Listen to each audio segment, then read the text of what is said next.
Fala Legião X, estamos aqui mais uma vez no Projeto X que multiplica suas chances de aprovação.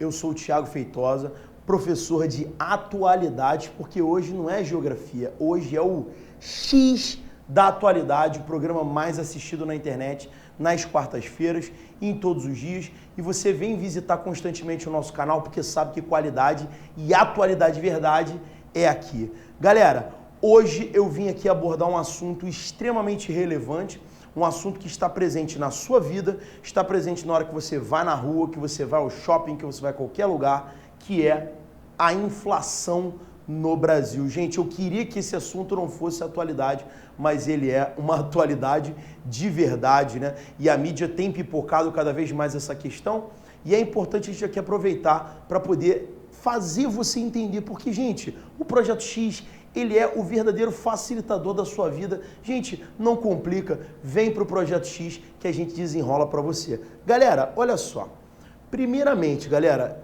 eu tenho que mandar um beijo para a nossa maravilhosa Legião X e também, né, pessoal, para comentários que foram deixados nos nossos vídeos, dizendo que a gente fica usando óculos, né, que vocês querem ver os nossos olhos. Gente, então, ó, eu vou tirar para você. Cuidado para não se envolver. Se entrega, mas não se envolve, porque pode ser fatal. Bom, galera, vamos lá. Galera, não vou ficar enrolando, né? Esse negócio de ficar em enrolação, isso aí é meio Wesley Marinho, né, gente? Aqui é vou ler na picanha. Amigos, olha só. Primeiramente, temos que entender o seguinte. O que é essa bendita, aliás, maldita inflação? Galera, inflação tem a ver com a alta dos preços, o aumento dos preços dos produtos. Tá, Thiago, isso aí eu não preciso assistir nenhum vídeo para entender. Isso eu já sabia antes mesmo de você me falar. Mas olha só, a gente precisa compreender o quê? Que dentro dessa lógica, né, o preço ele é regulado por alguns fatores muito sensíveis. E que fatores seriam esses? Principalmente as relações de oferta e de procura. Por que eu estou falando principalmente? Porque podem existir N outros fatores, né? A gente tem que entender que a questão do preço ela é muito sensível, ela é muito delicada. Se você aumenta o custo da energia, o preço aumenta. Se você aumenta o preço do transporte que vai levar esse produto até você, o preço aumenta. Se você aumenta o preço do imposto sobre os produtos que você comercializa e consome, o preço aumenta.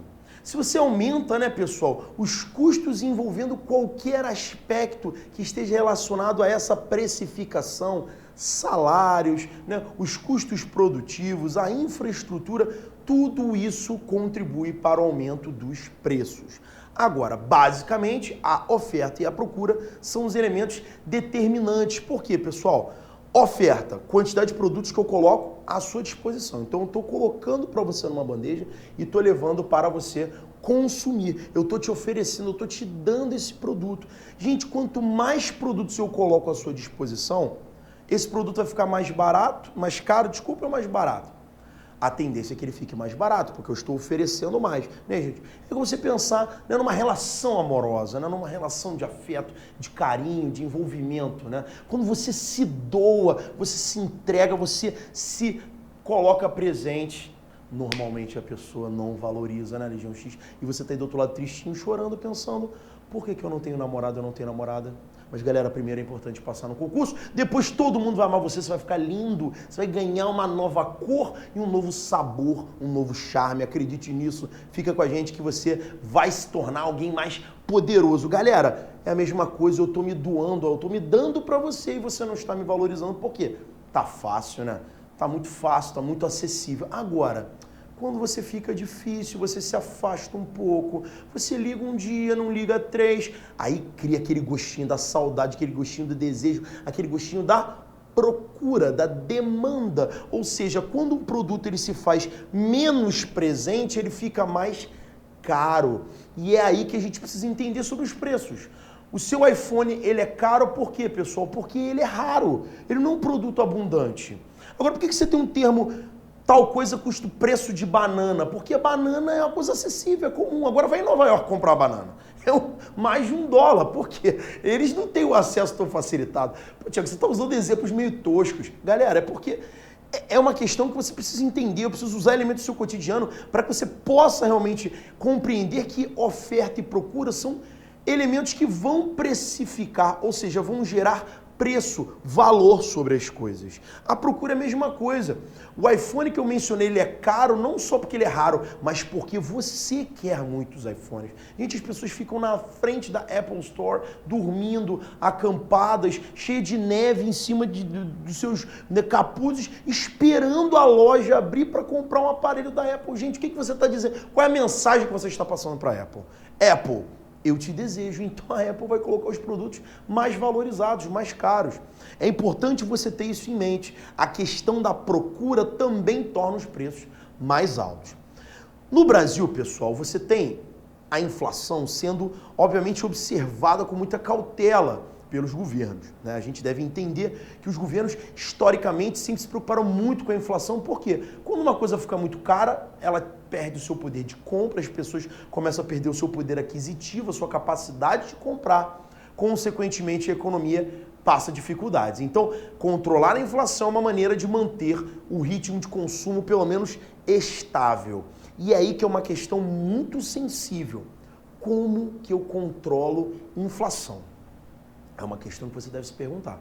Como que eu vou controlar essa inflação? Como que eu modifico esse cenário? Oferta e procura. Vamos pensar um pouquinho nisso? A primeira tendência é o quê? Aumentar a oferta. Tiago, se eu produzir mais e colocar mais produtos para vender, eu oferecer mais produtos, eu estou automaticamente tornando esse produto mais barato. Um grande exemplo disso, pessoal, a China.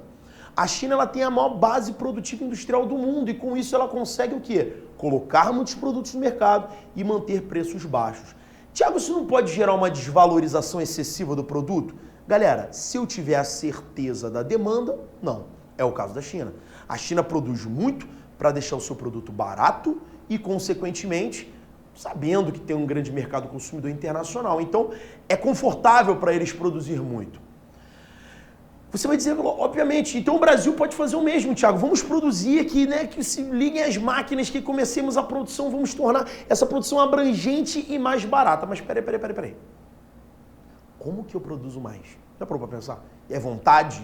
Então o Brasil não produz mais porque falta alguém apertar um botão. Galera, por favor.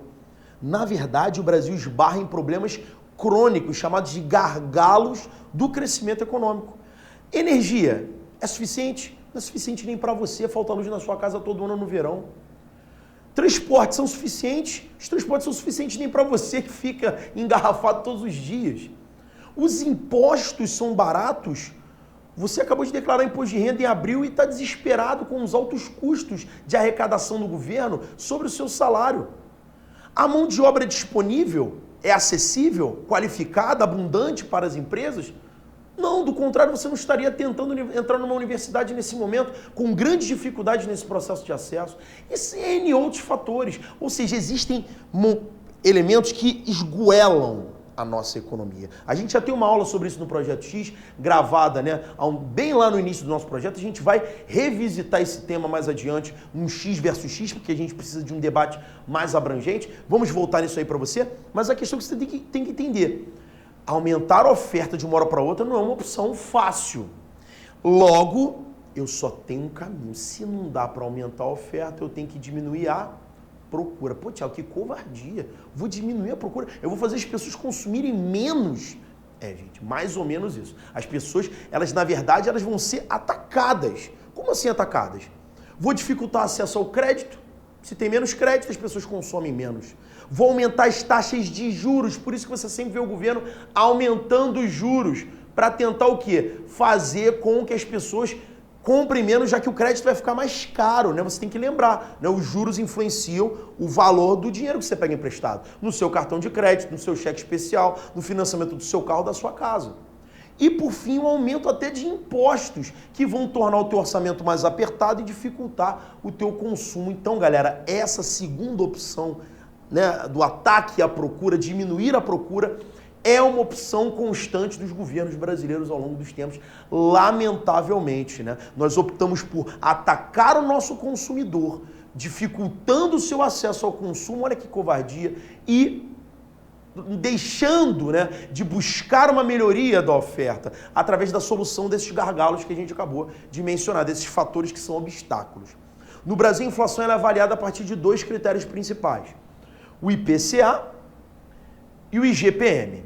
O IPCA é o índice oficial usado pelo Banco Central desde 1999, né? E é o padrão que o governo usa para calcular inflação e para divulgar metas de inflação. O IPCA, pessoal, que é o Índice Nacional de Preço ao Consumidor Amplo, ele foi criado pelo IBGE em 1979 e anualmente, né, aliás, mensalmente, desculpe, né, o IBGE ele divulga novas, né, margens desse IPCA. Esse IPCA ele é calculado entre os dias 8 até o dia 12 do mês seguinte, né, ou seja, durante um período de mais de 30 dias você faz a avaliação desse índice, né? E eu utilizo como base de cálculo o consumo pessoal de famílias entre 1 e 40 salários mínimos, né? Ou seja, desde um nível mais baixo até famílias de padrão mais elevado, porém sempre numa base familiar, né? Numa base do consumo, né, pessoal das famílias, né? Esse índice ele se utiliza de alguns quesitos, alguns critérios. Os alimentos eles representam 25,21% do cálculo do IPCA. Já as despesas pessoais representam despesas, né, cotidianas, né, que eventualmente as pessoas vão realizar, 15,68% desse índice. O vestuário fica em terceiro lugar com 12,49% do total do índice, em termos de peso. A habitação, 10,91%. Saúde, 8,85%.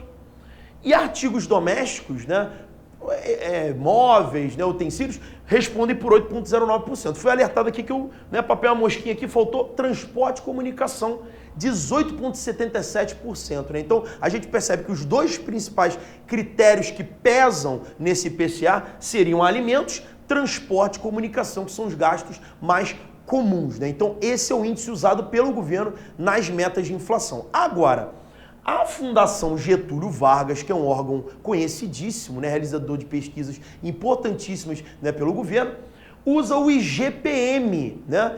Que IGPM significa Índice Geral de Preços de Mercado, que é calculado entre os dias 21 até o dia 20 do próximo mês. Né? Então você tem aí uma base, né, de tempo um pouquinho menor do que o IPCA. Aqui esses caras vão avaliar toda a população sem restrição de renda, desde o mais pobre até o ultra rico, o mega empresário, industrial, o grande empreendedor. E aqui ele utiliza 3 elementos principais no cálculo desse IGPM. O índice de preços de atacado, ou seja, produtos comprados em grande quantidade, representam 60%. Aí você repara uma coisa, quem compra mais no atacado?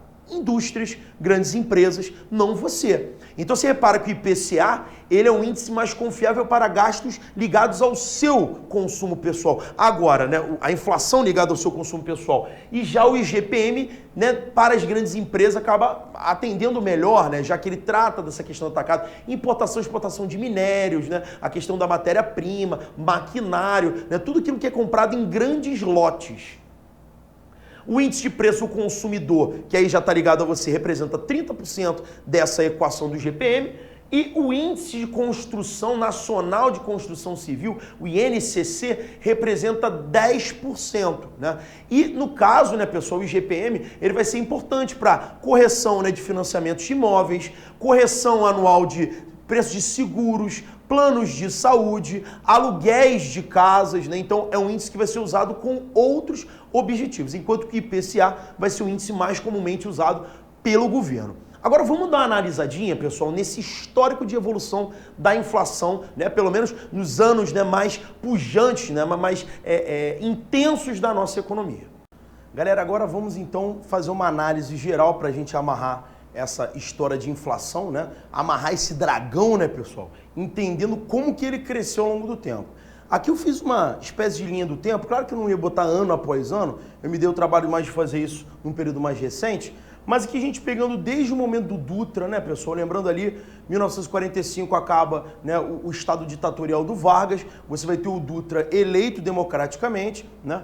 E do período Dutra, passando pelo Vargas que retorna eleito democraticamente, JK e Jango, você teve uma evolução da inflação na faixa de 19% por ano, né, pessoal? É muito importante a gente frisar isso, Porque a mídia hoje faz um alarde de inflação descontrolada, galopante. Galera, muito cuidado nesse andar. Temos que ter muito critério nessa avaliação.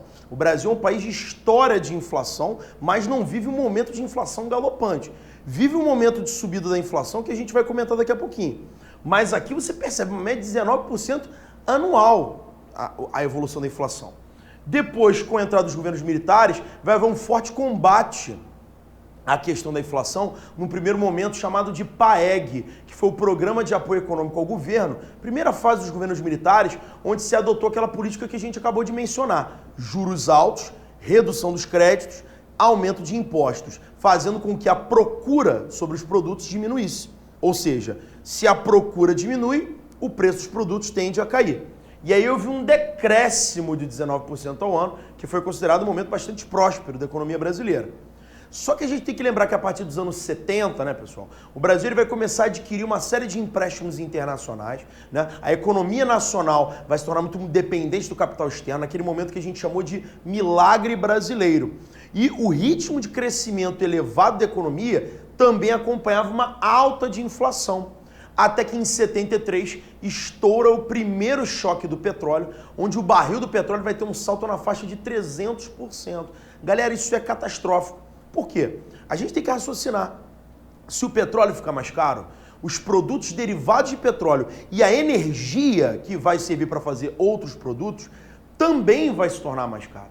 Consequentemente, essa produção vai encarecer. Então você vê aqui que até o Médici caiu, e a partir do Geisel, chegando ao Figueiredo, essa média da inflação cresce na casa de 20% ao ano, passando pelos anos 80, conhecidos como a década perdida, né, pessoal? Então foi uma fase aí sim de hiperinflação, uma média, né, absurda de valorização dos preços, que tornou o poder aquisitivo do brasileiro muito reduzido, né? Então foi um momento onde a indústria estagnou, né? Tivemos um endividamento externo crescente, né? A gente depois vai fazer um X de atualidade sobre a dívida externa para analisar um pouco melhor essa questão. E isso evolui de forma bastante intensa até o momento que você chega ao governo Itamar Franco. E aqui é um momento decisivo, porque no governo Itamar você vai ter o início do chamado Plano Real, né, pessoal? Plano Real, que nós temos uma aula aqui no Projeto X, lá na seção Parabéns, no nosso site, procura lá, você assiste sobre o Plano Real, a história, né, as características desse plano, que foi um plano revolucionário que estabilizou a economia brasileira, trouxe novamente o poder de compra para o brasileiro. Se você retomou o poder de compra e a estabilização, a inflação ela também foi controlada, porque o dólar e o real atingiram o mesmo patamar. Então, como não havia mais uma multiplicação da cotação do dólar, houve uma espécie de calmaria no mercado. Vai haver até uma altinha até 95, que vai atingir o nosso pico, né, histórico recente de 22%. E aí, né, pessoal, vou passar para o lado de cá para a gente enxergar melhor. A gente vai perceber uma queda acentuada. Olha agora, você vê do lado de cá a tendência de subida e aqui a tendência de declínio, né, gente? Despenca de 22% ao ano em 95 para 1,65% em 1998, né, pessoal? Que é o período mais baixo de inflação dessa nossa história recente. E aí você percebe uma oscilação, porém com uma média muito baixa, né? Tivemos ali em 99 uma alta para 9%, depois uma queda em 2000 para 6%, 2002 chega ali a um ápice, né, de quase 13%, 12,5%, né?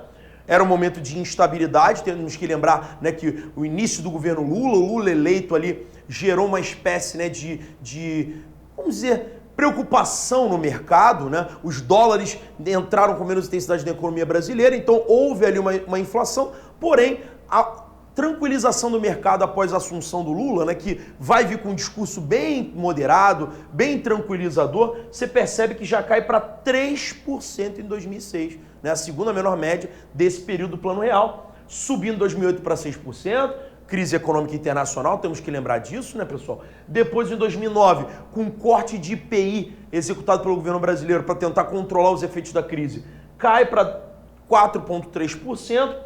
Em 2011, já governo Dilma, corte de gastos, uma desconfiança no mercado, sobe para 6,5%. 2012 cai para 5,8%. E a estimativa, aqui eu coloquei 2013, na verdade é um equívoco, perdão, Aqui é a estimativa para 2015, tá, pessoal? Na verdade, isso já é uma projeção. O que os analistas estão preocupados é porque nós já atingimos o teto da nossa meta, que seria de 7,5% no ano, e podemos chegar a 8,5% até o fim do ano, né? A Fundação Getúlio Vargas tem, nas últimas semanas, né, tratado, né, com mais otimismo essa questão, percebeu uma retração nesse índice de valorização. Porém, o que serve esse momento para você entender é o seguinte: apesar de termos uma média hoje um pouco mais alta do que nos últimos anos, não há inflação galopante, não há esse risco inflacionário, né, de descontrole. Há sim um momento de crescimento da inflação que deve ser tratado com preocupação e com eficácia por parte do governo.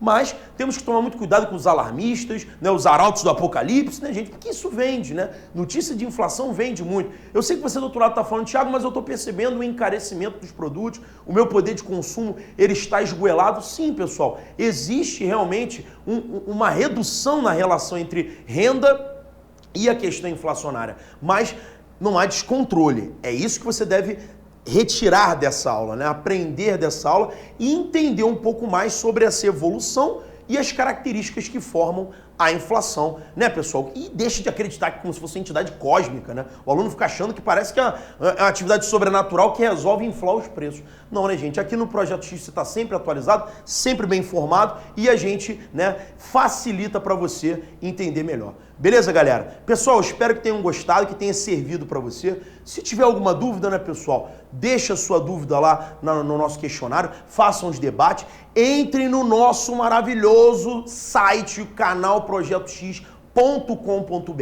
Tem lá um chat bonitão pra você, gente, com barulhinho de MSN, gente, olha que coisa legal. Aquele dig-dig, dig-dig. Olha só, você vai voltar aos seus momentos de adolescência, quando você não pegava ninguém, né, gente? Agora você já é um rapaz, né, transante, né, que vive uma vida, né, ativa, mas vai lá visitar o nosso site. Temos várias sessões, vem muita novidade por aí, fica ligado, né? Projeto X, pessoal, aqui é só trivela na chuleta, novidade e atualidade pra você. Valeu!